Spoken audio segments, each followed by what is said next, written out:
Hi, my name is Karen Haran. I'm the Director of Creating and Vitalizing Congregations and Developing Leaders here at the Rio, Texas Annual Conference. I was so honored to be invited to share part of our story, my story, as a cabinet member here in Rio, Texas. You see, when I was first appointed to be on the cabinet as a director in our conference, it was a very unique situation because that particular year, 6 of the 10 cabinet members were all appointed at the same time in 2017. Now, what I didn't know then, but I know now, is that having so many new people on the cabinet at the same time really offered up an opportunity for new dynamics. And that was a gift our Bishop Robert Schnase gave us. You see, we could form relationships and work together in ways that perhaps other cabinets hadn't had the opportunity. And so with that dynamic, we're able to work together as an annual conference as we're vitalizing congregations and planting new ones. And what a gift that has been. And I think we've seen some of the fruit from that gift. And so I'm excited to have our Bishop Robert Schnase with me today as we talk about just this dynamic, what the structure looks like for us in Rio, Texas, and also just how those relationships make a difference, I believe, in the success of churches being vitalized as well as church plants. So thanks, Bishop, for being with me today. Sure, it's good to be with you. So Karen has invited me to talk a little bit about our arrangement as a cabinet, how we work together, and especially the role of the person who carries a portfolio for new church starts. And my experience is based on 12 years in Missouri and seeing different iterations as we developed that position into what I thought was a very kind of well-refined strategic position. And so I brought some of those impulses back here. And I realized that in some annual conferences, the person who is responsible for new church starts is like 3 or 4 layers down in some hierarchy and does mostly administrative kinds of things. Where others, they're a part of the extended cabinet. So the cabinet is the district superintendents and the bishop, and the extended cabinet is 2 or 3 other people that step in from time to time. I finally came to the point in Missouri and then replicated this here that the superintendents and the conference directors are all part of the cabinet, and there's just one cabinet. We don't use the language of extended cabinet here, which means Karen is a part of virtually all the decisions and conversations of the cabinet. And I think that's important because new church starts, we almost conceptualize it like she's another superintendent around that table, and her, who she superintends, who she oversees, are everyone who is contemplating a new church start, everyone who is in the midst of first, second, third year of new church starts, all the way until either that effort is closed or is chartered. And so she is in constant conversation and engagement with that, and then bringing all that is fed back into the cabinet, and then she carries with her everywhere she goes all those conversations that have been had on the cabinet about everything from demographics to strategies to personnel to pastors to the whole thing. So to me, that's very important, is to have this person very close and kind of integrated into the whole cabinet decision making. That means that she also has direct access to me as a bishop. She doesn't have to talk to some supervisor or somebody else in the structure to get permission to just stop by my office or to say, hey, can I talk to you? She can call me directly and does, and so there's very direct access there. Same as a superintendent would have, same as the other 3 directors would have. She participates in all of our strategy conversations about not just those things that have to do with new church starts, but if we're looking at new initiatives in some area, whether it is how we're going to respond to the latest hurricane, and what are the teams, how we're going to work with the churches, and she's a part of those conversations. Now, she's not carrying that portfolio, but we want kind of the best of everyone on the cabinet when we have those conversations. She has, this seems unusual to say this especially if you're new to the position of being responsible for new church starts. But she has full authority to close a new church start. And she does that in consultation with me, with the cabinet. There's lots of conversation, especially with the district superintendent, who's most closely affected by that. But I've seen organizational structures in annual conferences where if things are not going right, no one has the authority to say this just isn't working, and we've got to pull out, and we've got to reassign this pastor to another responsibility.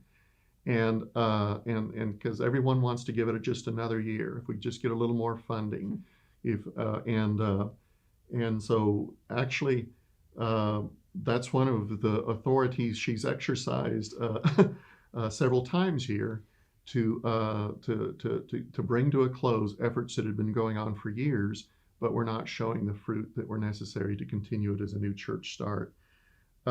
She actively works with the district superintendent in a district when a church is doing a second site or launching a new church start, and works with the district strategy team so that it's all not just what happens in this building and among the cabinet, but she's the person closest to the ground when it comes to those things. And so I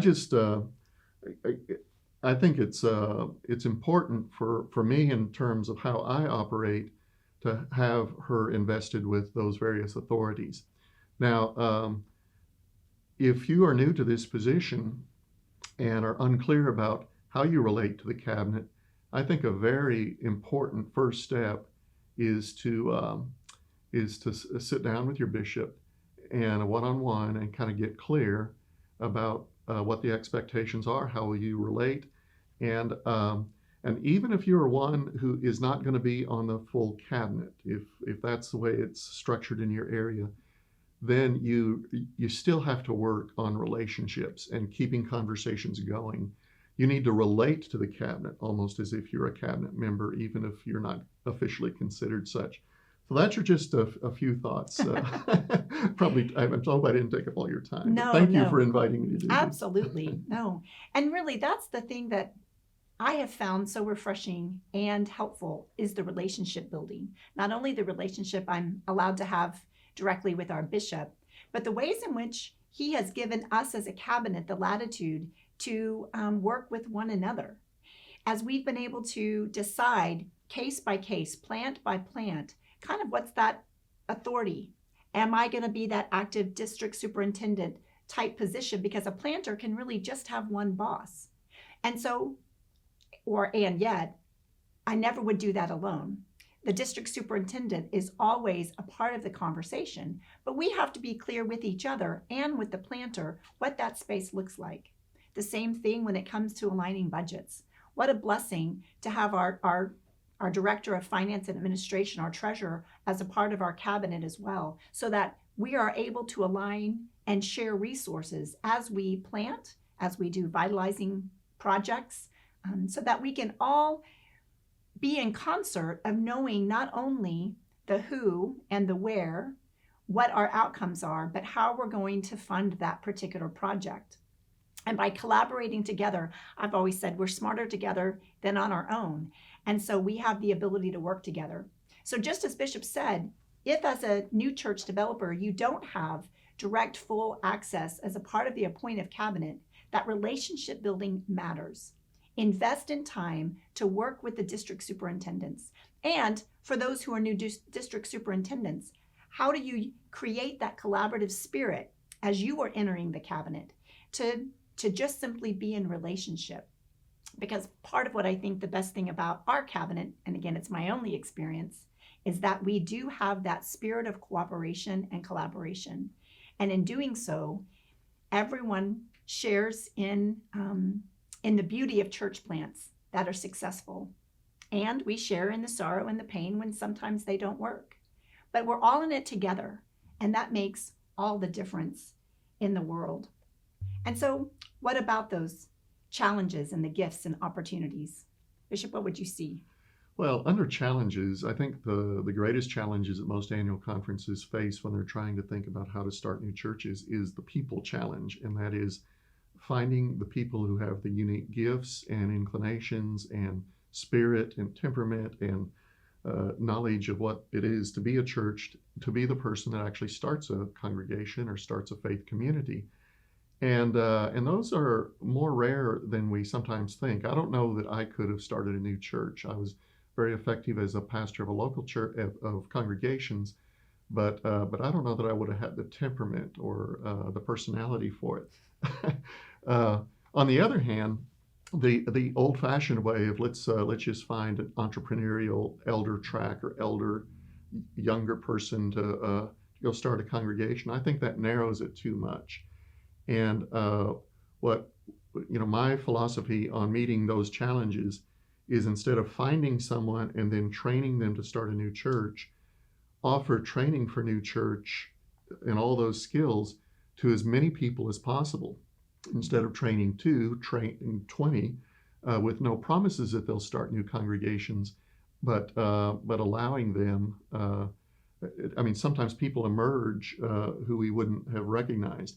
And so in those trainings, that's for laity, that's for clergy, that's for part-time local pastors, that's for seminary students. There's any number of people we could turn to, and especially in new models of church, that's important. So another challenge, of course, is the money. And this is a changing scenario too. The way conferences used to do is, here's $300,000 that we're going to spend on this one new church start over a 3-year period. Those kind of resources aren't available in most of our conferences anymore. And so the alternative ways of starting faith communities using second sites, fresh expressions, those bring those costs down just considerably and make it much more possible. And then frankly, the third challenge to starting new churches that comes immediately to mind is the resistance of existing churches, current pastors, and just the whole system that kind of pushes against, you're going to take our people, that's just 5 miles from our church. What do you mean sending him or her there? They're going to take all our young people.